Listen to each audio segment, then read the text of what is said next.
Praise the Lord. I am Amruta Joseph Sikvera. I am so happy to be with you.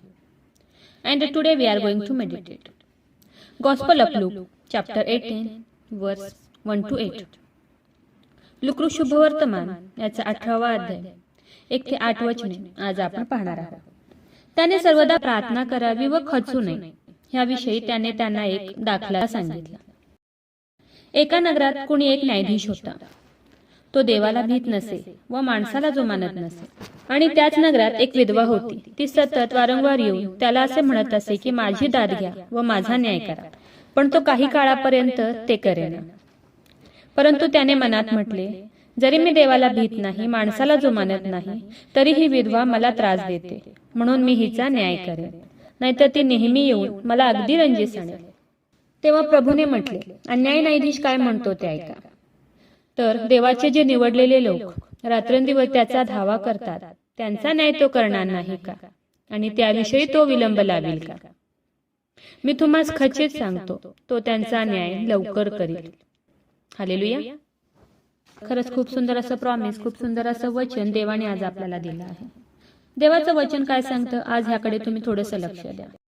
पहिली गोष्ट म्हणजे वचन काय सांगते की आपण सर्वदा प्रार्थना करावी व खचू नये. वचन काय सांगते की आपण सर्वदा सतत प्रार्थना करावी व प्रार्थनेचं उत्तर येण्यास जेव्हा आपल्याला उशीर होईल तेव्हा आपण खचू नये, तर आपण सतत प्रार्थना करावी. दुसरी गोष्ट म्हणजे ज्या न्यायाधीशाकडे ती विधवा न्याय मागायला जात होती, तो न्यायाधीश माणसाची पर्वा करत नसे व देवालाही जो मानत नसे. पण तरी पण ती विधवा सतत सतत जाऊन त्याला म्हणत असे की माझा न्याय करा, माझा न्याय करा. मे बी कुणी तिला त्रास देत असेल, कोणी तिच्यावर अन्याय केला असेल, कोणी तिला फसवलं असेल, म्हणून ती सतत त्याच्याकडे जायची व म्हणत असे की माझा न्याय करा, माझा न्याय करा. पण बराच काळापर्यंत तो काही तिचा न्याय करेना. तो तिची प्रार्थना, तिची विनंती काही ऐकेना.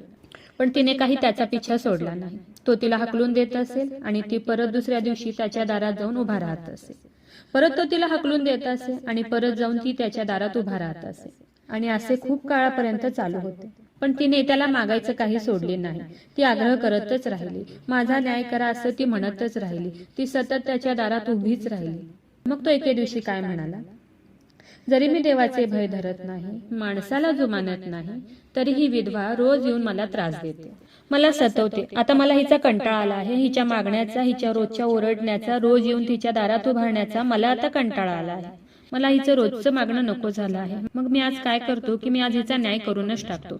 हिला काय हवं आहे ते मी देऊनच टाकतो. हिची काय तक्रार आहे आज मी ऐकतो, आणि हिची काय गरज आहे, काय मागणी आहे ती आज मी पूर्ण करूनच टाकतो. कारण की रोज रोज येऊन ही मला त्रास देत आहे, मला सतवत आहे.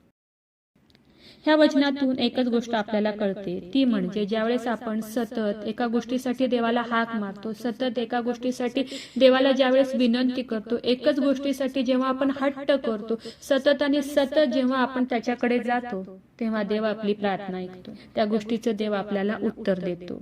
म्हणून धीर सोडू नका. तुम्हाला जे काही पाहिजे ते मागत राहा. रोज आणि रोज देवाला तुम्ही हाक मारतच राहा. आशा सोडू नका. आग्रहाची प्रार्थना करण्याची तुम्ही सोडू नका. आणि एके दिवशी देव काय म्हणेल, हा मला रोजच एका गोष्टीसाठी मागत आहे, रोज आणि रोज मला एकाच गोष्टीसाठी प्रार्थना करत, रोज आणि रोज एकाच गोष्टीसाठी मला विनंती करत आहे, कित्येक वर्ष झालं हा मला एकच गोष्ट मागत आहे. म्हणून मी काय करतो की मला ह्याच्या मागण्याचा खूप आता कंटाळा आला आहे. ह्याला जे काही पाहिजे आज मी देऊनच टाकतो. जी काही मागणी यायची आहे ती आज मी पूर्ण करूनच टाकतो, नाहीतर रोज आणि रोज हा मला त्रास देईल.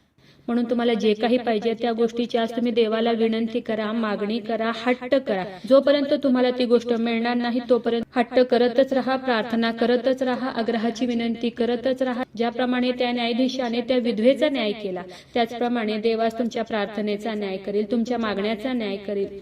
तुमच्या ज्या काही मागण्या आहेत देवाच पूर्ण करेल. पण तुम्हाला सतत मागितलं पाहिजे, सतत प्रार्थनेमध्ये राहिलं पाहिजे, सतत देवाच्या दाराला ठोकलं पाहिजे, सतत त्याला मागितलं पाहिजे. तेव्हाच देव तुमची प्रार्थना ऐकेल, तेव्हाच देवाला तुमचा कळवळ येईल आणि देव तुम्हाला उत्तर देईल. म्हणून सतत प्रार्थना करा आणि आग्रहाची विनंती करत राहा.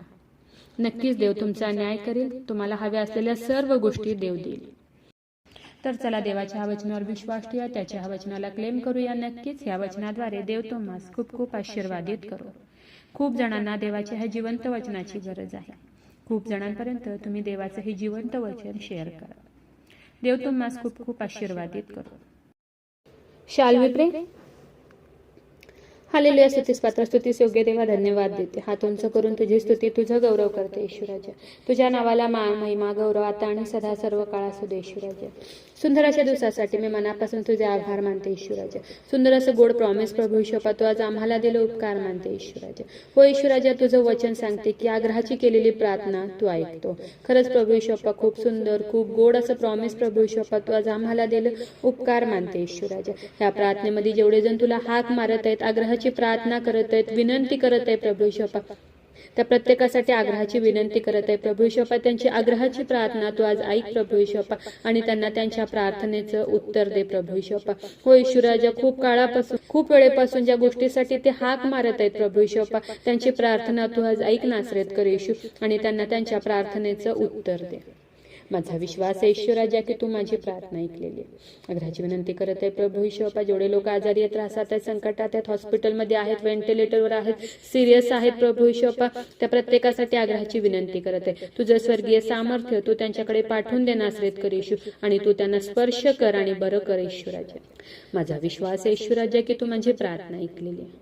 आग्रहाची विनंती करत आहे प्रभू येशूपा. जेवढ्याने तुझी आज प्रार्थना ऐकली आहे, तुझ्या वचनावर विश्वास ठेवलाय, तुझा हाक मारत आहे, त्या प्रार्थनेमध्ये तुला ओरडत आहे, तुझ्या चरणाजवळ आले प्रभू येशूपा, त्या प्रत्येकासाठी आग्रहाची विनंती करत आहे प्रभू येशूपा. त्यांच्या शरीरामध्ये असलेल्या सर्व रोगांना मी नासरेतकर येशू ख्रिस्ताच्या नावात आज्ञा करत आहे, कमांड करत आहे. त्यांच्या शरीरातील सर्व आजार, दुखणं, व्याधी, रोग नासरेतकर येशू ख्रिस्ताच्या नावात निघून जाऊ दे. मी येशू ख्रिस्ताच्या नावात कमांड करत आहे, आज्ञा करत आहे, शरीरातील सर्व रोग व्याधी आता ह्या क्षणी शरीराला सोडून निघून जाऊ दे.